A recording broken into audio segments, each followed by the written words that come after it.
ప్రకాశం barrage గేట్లకు ఏదో ప్రమాదం వాటిల్లని social మీడియాలో విస్తృత ప్రచారం చేస్తున్నారు. దానివల్ల ప్రజలు ఆందోళన.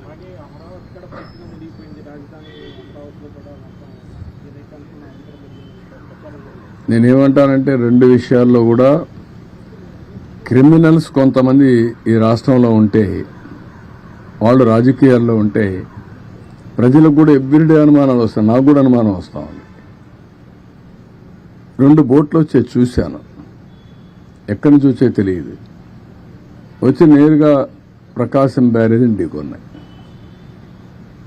ఆ ప్రవాహంలో ఒక విధంగా ఆలోచిస్తే అది ప్రమాదమే, కానీ అది ఎక్కడ హిట్ చేయాలని అక్కడ హిట్ చేయకుండా వేరే ప్రాంతంలో హిట్ చేసింది కాబట్టి కొంతవరకు సేఫ్ అయింది. ఇప్పుడు దాన్ని కన్నయ్య నాయుడు ఈరోజు చూశాడు, ఏ విధంగా చేయాలి, ఎట్లా సేఫ్టీ ఆఫ్ ది ప్రాజెక్ట్ కాపాడుకోవాలనో కాపాడుకునే పరిస్థితి వస్తుంది. ఇప్పుడు చాలామంది దాని మీద దీంట్లో కూడా కుట్ర ఉందని అనుమానించే పరిస్థితికి వచ్చారు. ప్రేమ ఫేసి నేను ఆలోచించలేదు, కానీ ఒకసారి వివేకానంద రెడ్డి మర్డర్ చేసి గుండెపోటని చెప్పగలిగిన వాళ్ళు ఇలాంటివి కూడా చేయొచ్చేమో. వి కెనాట్ ఇది. ఈరోజు రేపల్లి ఏదైతే బండ్ ఉందో అక్కడ పెట్రోలింగ్ పెట్టే పరిస్థితికి వచ్చాం ఈ దొంగల కోసం, నేరస్తులతో. ఎప్పుడన్నా ఆలోచించామంటే పెట్రోలింగ్ పెట్టాలని? నాకెప్పుడు లేదు. 1-2 సార్లు పెట్రోలింగ్ ఎందుకు పెట్టానంటే, నాగార్జున సాగర్ లెఫ్ట్ మెయిన్ కెనాల్లో రైతులు నీళ్లు రానియకుండా ఉంటే సమైక్య ఆంధ్రప్రదేశ్లో ముఖ్యమంత్రిగా చివరి భూములకు నీళ్లు తేవడానికి పెట్రోలింగ్ పెట్టి డిఎస్పీని ఆర్డీఓని పెట్టి నీళ్లు తీసుకొచ్చాను.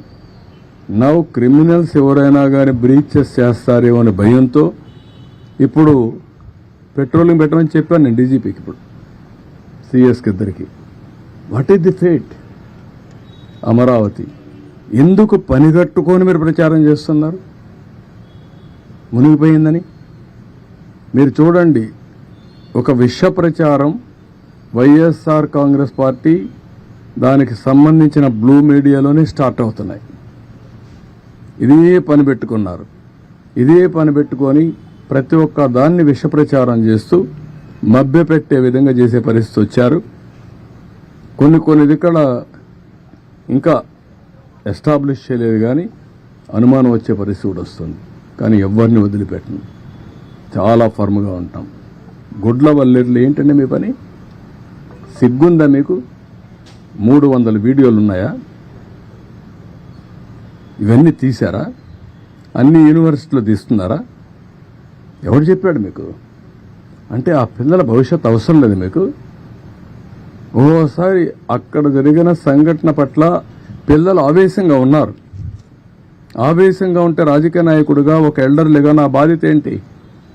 ఆ పిల్లల్ని మెప్పించి ఏం జరిగిందో జరగలేదో అన్ని ఎస్టాబ్లిష్ చేసి, జరిగితే కఠినంగా శిక్షించి, జరగకపోతే జరగలేదని చెప్పి వాళ్ళల్లో మనోధైర్యాన్ని నింపవలసిన మేము 300 వీడియోలు తీసేశారని చెప్పి ఆ 300 వీడియోలు ఉన్నాయని దేశం అంతా పంపించి డిగ్నిఫైడ్గా ఉండే ఇన్ఫ్లుయెన్సర్ కూడా పెట్టిస్తారా మీరు? ఏమనుకుంటున్నారు మీరు? ఒళ్ళు దగ్గర పెట్టుకోవాలా. ఆడపిల్ల శీలాన్ని లెక్కలేని విధంగా మీ ఒక్కొక్కరు మనం చూస్తున్న ఆ పార్టీలో ఎలాంటి చరిత్రహీనులు ఉన్నారు. ఆడబిడ్డల పట్ల ఎంత దారుణంగా ప్రవర్తించే వాళ్ళున్నారు మనం చూసాం. కనీసం వాళ్ళపైన యాక్షన్ తీసుకోకుండా ఏమీ లేనిది ఇక్కడ నెపమేసి ఆడబిడ్డల భవిష్యత్తుని అంధకారంలో పెట్టే పరిస్థితికి వస్తున్నారు. కబద్దారు గుర్తుపెట్టుకోండి. అందుకే నేను ఒక టాప్ లెవెల్ ఎక్స్పర్ట్స్ కమిటీ వేశాను, పోలీస్ ఆఫీసర్లు వేశాను. నిగ్గుదేలుస్తాం. అది నిగ్గుదేల్చడమే కాదు, ఆ తర్వాత ఇలాంటి తప్పుడు కేసులు పెట్టిన వాళ్ళు కూడా నోటీసులు చేంజ్ చేయాలో చేస్తాం.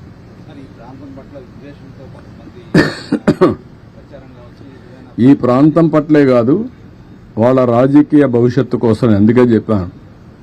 ఇక్కడ ఒక భూతం ఉంది, ఈ భూతం ఉన్నంత వరకు అందరూ భయపడతారు రావడానికని. అలాంటి భూతమే అతను, ఆ పార్టీ. ఇది మంచిది కాదు. నీ రాజకీయం కోసం 24 గంటలు ఇదే పని అయితే ప్రజలు ఏ విధంగా హర్షిస్తారండి? ఏ రాజకీయ నాయకుడైనా చేయాల్సింది ప్రజాహితం కోసం పనిచేయాలి, ప్రజల్ని ఎంపవర్ చేయాలి, తద్వారా రాజకీయ లబ్ధి పొందాలని ఆలోచించాలి తప్ప సమాజం ఏమైపోయినా పర్వాలేదు, అమరావతి రాకపోయినా పర్వాలేదు, ఇండస్ట్రీస్ లేకపోయినా పర్వాలేదు, ఆడబిడ్డలు ఏమైనా పర్వాలేదు అనే దరిద్రమైన రాజకీయం చేయడం కరెక్ట్ కాదు. ఓకే, ఇంతవరకే ఈరోజు. ఎందుకంటే రేపు నాకు ముఖ్యంగా వరదలు దాని మీదనే మాట్లాడదాం.